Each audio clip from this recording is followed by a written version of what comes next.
मरहबा friends, Istanbul में आपका स्वागत है। दोस्तों, Roman empire, Ottoman empire and Byzantine empire की कैपिटल होने के कारण इतिहास में इस शहर का विशेष महत्व है। यदि आपके पास 2 दिन हैं तो मैं आपको वो हर चीज बताऊंगा जो आप यहाँ पे देख सकते हैं। तो दोस्तों, शुरू करते हैं। पहला दिन, आपका टूर आप शुरू कर सकते हो सुल्तान अहमद डिस्ट्रिक्ट से। यहाँ सबसे पहले आप देखोगे ओबेलिस्क ऑफ थियोडोसियस। जब 4वीं शताब्दी में रोमन किंग थियोडोसियस ने इजिप्ट का युद्ध जीता तो वहां के कर्नक टेम्पल से यह कलाकृति लाके यहाँ पे स्थापित की। उसके बाद आप देख सकते हो वहीं पे आई हुई ब्लू मॉस्क। सुल्तान अहमद वन के द्वारा 16वीं शताब्दी में बनाई गई ब्लू मॉस्क यहाँ का सबसे सुंदर अट्रैक्शन लगा दोस्तों मुझे। इसके अंदर आई हुई ब्लू टाइल्स की वजह से उसको ब्लू मॉस्क कहा जाता है दोस्तों। मॉस्क का इंटीरियर बहुत ही सुंदर है दोस्तों, और यहाँ पे आपको 20,000 से ज्यादा हैंड पेंटेड टाइल्स देखने को मिलेगी। दोस्तों, धर्म स्थान जो भी हो, मंदिर, मस्जिद, गुरुद्वारा या चर्च, आपको हमेशा एक पॉजिटिव वाइब्स आती है। इस्तांबुल के बाकी सारे अट्रैक्शंस आप विजिट करते हो तो आपको एंट्री फी देनी पड़ती है दोस्तों, बट ब्लू मॉस्क में जाने के लिए कोई भी एंट्री फी नहीं देनी पड़ेगी। कहा जाता है कि सुल्तान अहमद हागा सोफिया चर्च से इतने प्रभावित थे कि उन्होंने अपने कारीगरों को बिल्कुल वैसी ही मॉस्क बनाने को कहा। 16वीं शताब्दी में कॉन्स्टेंटिनोपल बना इस्तांबुल, और इस्तांबुल वासियों को मिली ब्लू मॉस्क।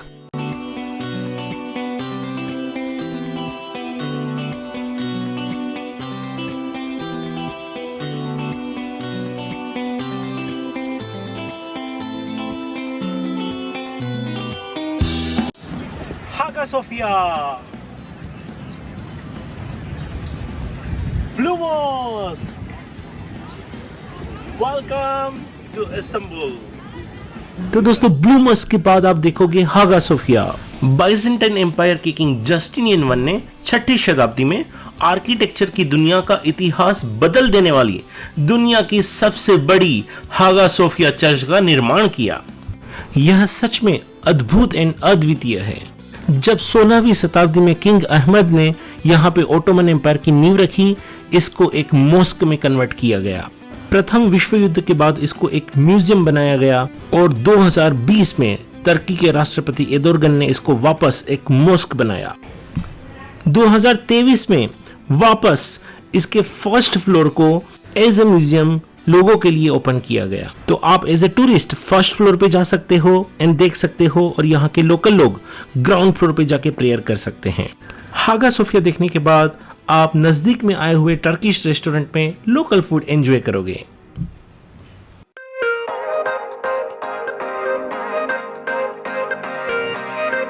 दोस्तों, यदि आप वेजिटेरियन हो तो यहाँ का टर्किश पिज्जा ट्राई करना मत भूलिएगा।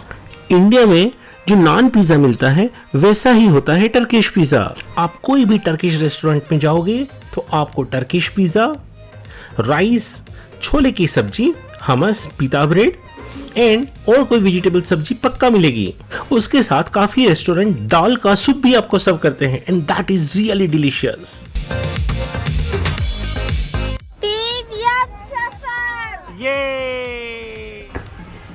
तो दोस्तों, पेट पूजा करने के बाद आप देखोगे बेसिलिका सिस्टर्न। यह इस्तांबुल का एक ऐसा वंडर है कि जो जमीन के नीचे छुपा हुआ है। किंग जस्टिनियन एक द्वारा 6वीं शताब्दी में बनाई गई यह एक प्राचीन वाटर स्टोरेज सिस्टम है जो कॉन्स्टेंटिनोपल के वासियों को पानी की कमी कभी भी महसूस नहीं होने देती थी। यह इस्तांबुल के पर्यटन का एक मुख्य आकर्षण केंद्र बन चुकी है। मार्बल के बने 336 पिलर्स और पानी में उनका रिफ्लेक्शन इस जगह की भव्यता को काफी खूबी से प्रदर्शित करते हैं। दोस्तों, आप यहाँ आते हैं तो वह पिलर देखना मत भूलिएगा कि जिसके नीचे मेड्यूसा के हेड लगे हुए हैं।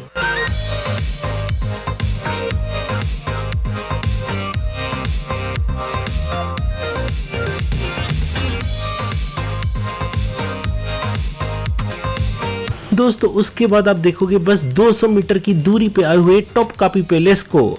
यह इस्तांबुल का एक ऐसा लैंडमार्क है कि जो ओटोमन एम्पायर की शान और शौकत का प्रतीक है।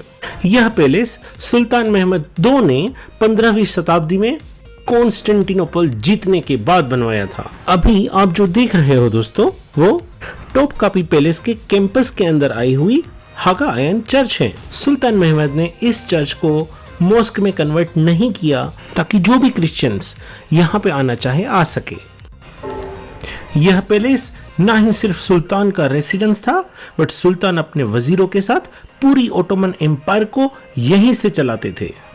इस पैलेस के अंदर आपको काफी गार्डन्स, कोर्टयार्ड्स एंड सुंदर इमारतें देखने को मिलेगी। यहाँ पे एक होली प्लेस भी है कि जहाँ पे हजरत मोहम्मद पैगंबर की स्वॉर्ड भी देखने को मिलेगी। यहाँ के राजाओं के क्लॉक्स का कलेक्शन देखने के बाद आप एंटर होंगे हारेम सेक्शन में। युद्ध में ऑर्फन हुई लड़कियों को यहाँ पे तालीम दी जाती थी और सुल्तान को कभी भी समय बिताना होता था तो वो यहाँ पे आते थे। सुल्तान के अलावा और किसी को भी यहाँ आने की परमिशन नहीं थी और अंदर से किसी को भी बाहर जाने की परमिशन नहीं थी। यहाँ आपको ब्यूटीफुली डेकोरेटेड रूम्स, कोर्टयार्ड्स और बाथ एरियाज देखने को मिलेंगे। यहाँ सुल्तान के लिए एक अलग ही दुनिया बनाई गई थी। सुल्तान का ज्वेलरी एंड वेपन्स का कलेक्शन देखने के बाद आप इस पैलेस को अलविदा कहोगे।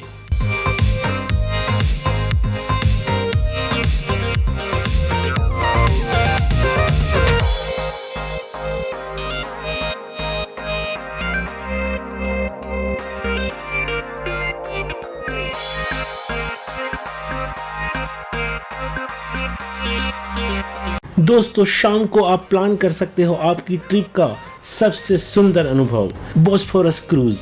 दोस्तों, बोस्फोरस स्ट्रेट की एक साइड पे आपको एशिया दिखता है एंड दूसरी साइड पे यूरोप दिखता है। It's amazing experience. दोस्तों, क्रूज आपको बोस्फोरस ब्रिज, डोम्बेबेक पैलेस, रूमेली फोर्ट्रेस एंड बहुत सारे वाटर साइड मेंशंस का व्यू देते हुए आगे बढ़ती है। यह एक पीसफुल और सीनिक राइड होती है और यहाँ पे डिनर इंक्लूडेड होता है। इफ यू वांट ड्रिंक्स भी इंक्लूड होता है और डिनर करने के बाद शाम को आप क्रूज के टॉप फ्लोर पे जा सकते हो and then you can enjoy different shows. Yo Istanbul! Yo Istanbul! Yo!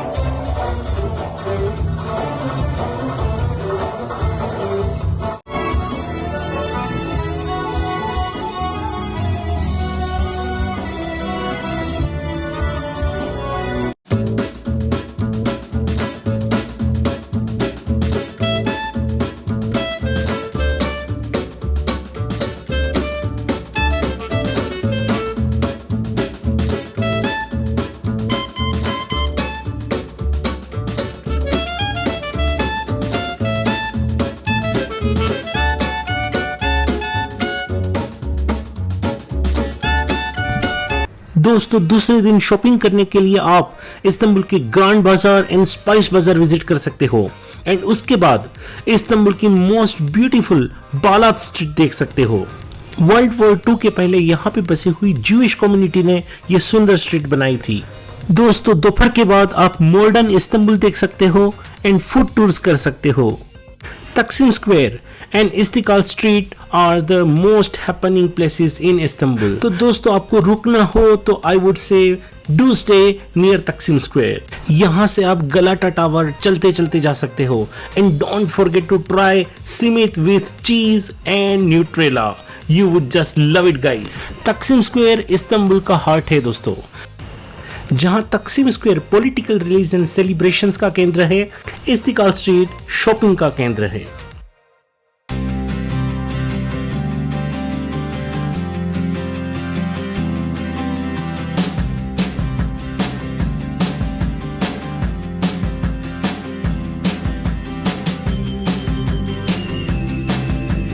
दोस्तों, मुझे ट्राई करना था fried mussels and let me tell you the taste was really awesome.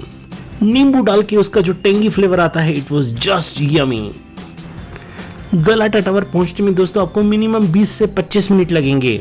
तो do some shopping, grab some coffee.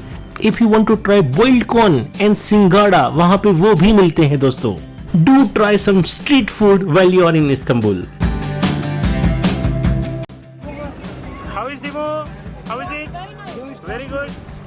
और tower के exact सामने आए हुए वियाना कैनवेसी कैफे में चीज केक खाना मत भूलिए, आपके मुंह में आके ही मेल्ट हो जाएगा। इतना प्यारा चीज केक दोस्तों शायद ही मैंने कभी खाया था।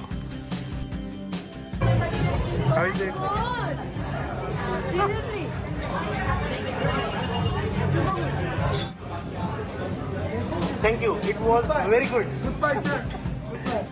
Cheesecake. Yes. Yay. दोस्तों 14th सेंचुरी में बना हुआ गलाटा टावर इस्तांबुल का एक आइकॉनिक लैंडमार्क है। यहाँ से आपको इस्तांबुल का 360 डिग्री पेनोरामिक व्यू मिलता है। टावर के आसपास का एरिया काफी हैपनिंग है and you will have definitely a beautiful evening here.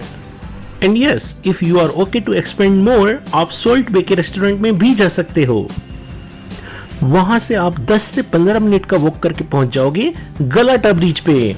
यह वही पॉइंट है दोस्तों जहां पे दिल धड़कने दो मूवी में रणवीर और अनुष्का साइकिलिंग करते दिखते हैं। दोस्तों जैसे मरीन ड्राइव और गेटवे ऑफ इंडिया के बगैर मुंबई की विजिट आपकी अधूरी है, ऐसे ही गलाटा ब्रिज के बगैर आपकी इस्तांबुल की विजिट अधूरी है। From here you will have the best vibes of Istanbul city. गलाटा bridge के नीचे ताजे सी फूड के रेस्टोरेंट्स की एक लाइन है और यहाँ से आपको बोस्फोरस रिवर का एक सुंदर नजारा देखने को मिलता है। और गलाटा ब्रिज के ऊपर आपको काफी मछुआरे अपने लंबे फिशिंग रोड के साथ फिशिंग करते हुए दिखेंगे। दोस्तों बोस्फोरस स्ट्रेट की एक साइड पे एक लाइन में आपको काफी अच्छे रेस्टोरेंट्स मिलेंगे। डिनर के पहले आप यहाँ पे फ्रेश ग्रिल्ड सी फिश खा सकते हो या फिर कुम्पीर खा सकते हो। कुम्पीर में सबसे पहले पोटैटोज को बेक करने के लिए रखा जाता है। बेक्ड पोटैटोज को ओवन से बाहर निकाल के उसमें बटर, चीज एंड काफी वेजिटेबल्स डाल के अच्छे से मिला के स्पाइसेस के साथ आपको दिया जाता है। It was so yummy, I would love to have it again. दोस्तों यहाँ पे आप टर्किश डिलाइट डेजर्ट खाना मत भूलिए because that's also really yummy.